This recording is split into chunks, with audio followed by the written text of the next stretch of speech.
Hey guys, this is Issues with Toddy One Skip. I am Toddy One Skip. Welcome back to my channel and thank you so much for allowing me to be part of your day. As always, guys, I really do appreciate it. So this video is going to be something a little bit different. It's a crime that I wanted to talk about because I remember it. And it's the type of crime that inconvenienced everybody. It stifled people. It made people afraid. It infringed and encroached on the way people lived their lives. Made people, for the first time that I remember, it made people feel like they weren't protected. Like it was random. It was going to be random. There was a stereotype, long dark hair, but then that stereotype was squashed. And then it wasn't just women, but it was also men. People were just getting pow-powed in the streets of New York. And it was at a time that it also kind of affected the environment, because this started in July of 1976 and lasted until August of 1977. It's believed that the first crime was not by pow-pow, but it was by stabbing. And that would have been in December of 76 or 75. December of 75 was a stabbing. If you don't know who I'm talking about, you should. If you don't know who I'm talking about David Berkowitz, son of Sam. When you guys say, I didn't think that you could profit off of a crime, the son of Sam law. Son of Sam. That's who this is, David Berkowitz. Some random guy who, he says, heard voices. Well, actually, he said that the dog that was barking next door to him, that was just barking incessantly, just wouldn't stop, right? He started hearing like the devil speak from the dog. And he went out and he shut down New York for just over a year. The movie at the time was Rocky.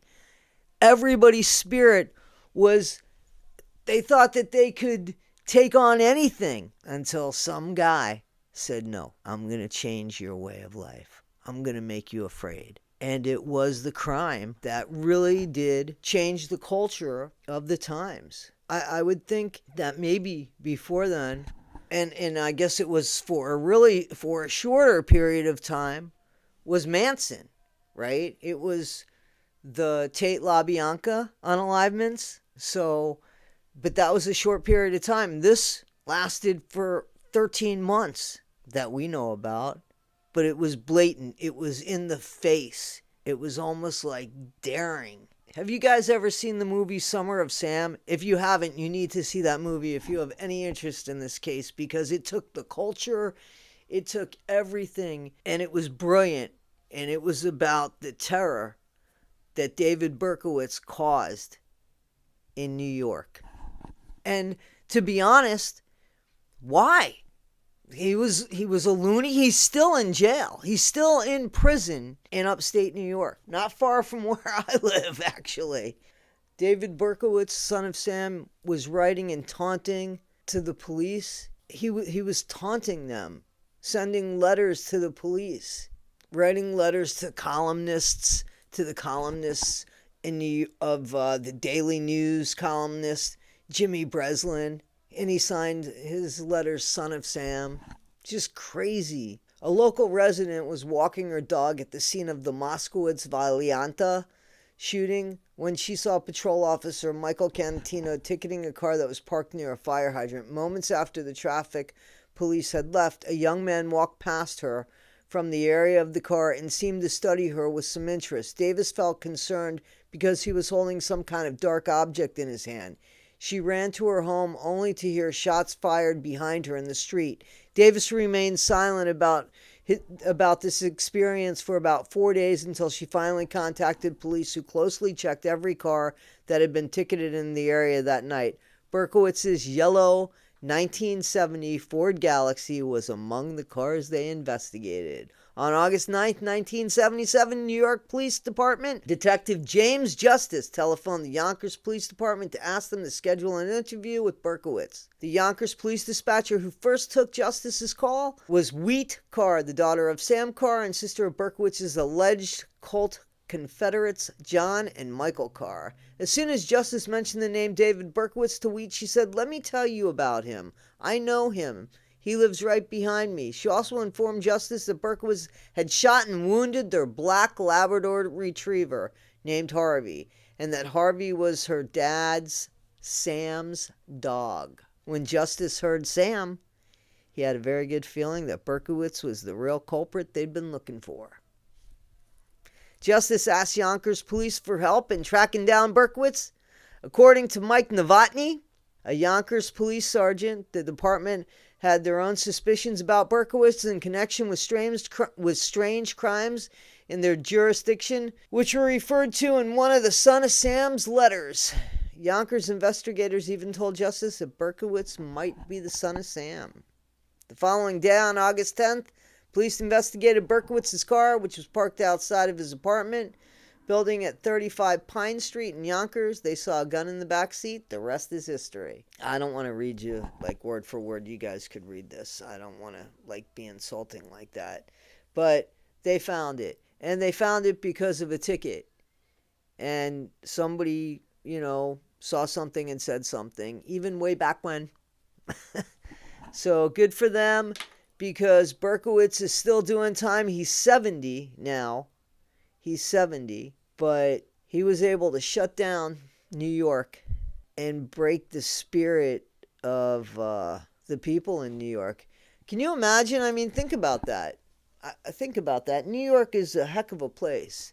For one guy to be able to be in the consciousness of that is something else, don't you think? What do you think about that, guys? You think he should ever get out? He killed like 6 people and injured at least like 7 more, I think. It's just crazy. All young people that could have been, some were making out in their car, like Lover's Lane in New York City. Just anyway, guys, if you haven't seen that movie, I think that movie is a great movie, and it captures everything, and it's just unbelievable. He had no reason, except really he was crazy, but he pled guilty to second-degree murder, was sentenced to 6 consecutive life sentences. Possibility of parole after 25 years. It says here, he subsequently admitted that the dog and devil story was a hoax.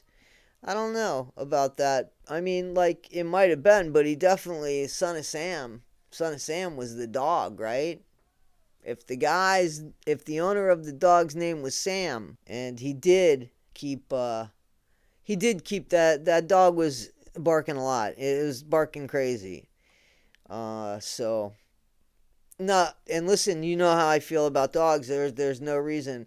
I think he hated that the dog would keep him up at night, because I think he was a security officer or something. Guys, this is Issues with Toddy One Skip. I just wanted to talk to you for a second about this crime and ask you if you guys knew about it. Do you want me to talk about older crimes? Do you want me to do deep dives into? It's hard to do deep dives because you guys don't really want to go after a certain amount of time. I think that I kind of enjoy telling you things. And if you have an interest in it, you guys have now found something that you can check out and look at. And then we could talk about it later, maybe in some lives or something. What do you think about that? I don't know, guys. Let me know what you think. Guys. Anyway, this is Issues with Toddy One Skip. I am Toddy One Skip. Thank you so much. Please like, subscribe, and share. And if you don't like me, then you can unsubscribe, but give me a shot. Please communicate in the comments. I'm in the comments. You could also reach me at toddioneskip@gmail.com. I'm not great at my emails, but I've gotten better at it. All right, guys. Take care. Thanks. And don't forget, be better today than you were yesterday, but not half as good as you're going to be tomorrow. And always be yourself.